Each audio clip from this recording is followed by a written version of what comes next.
Hey guys, I'm Evan Cabral and welcome to my course on collaboration.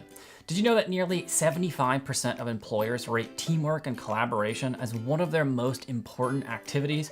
Yet, on the same hand, less than 1/5 of employers actually invest resources into making sure their teams are collaborating effectively. Did you also know that 86% of employees and executives cite lack of collaboration or ineffective communication for most of their workplace failures? Well, it goes without saying that your ability to collaborate effectively with your teammates and inspire collaboration could be the difference between success and failure. Collaboration doesn't mean just how to brainstorm together. It means how to bring together multiple viewpoints, workflows, sets of experience and interest, and then put it all together for a better outcome. Some of the best products in the world have been built through cross-departmental collaboration. The more you understand how to work together and bridge the gap between your teammates, the more likely you're going to be to put together something that really is world-class.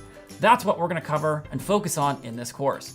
By the end of the course, you'll have helpful ideas about how to collaborate with anyone.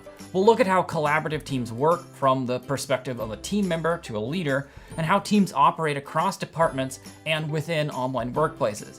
In this course, we'll cover how you can work on, create, and lead a collaborative team, overcome differences with colleagues and achieve collaborative goals, conduct effective collaborative team meetings, improve online collaboration, and develop a culture of collaboration that benefits your company well into the future.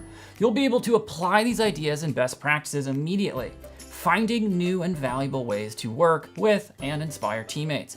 These lessons will benefit employees hoping to do better work and complete great projects, and leaders trying to develop stronger teams by promoting a collaborative culture in their workplace. So, if you're ready to get started, I will see you in the first lecture.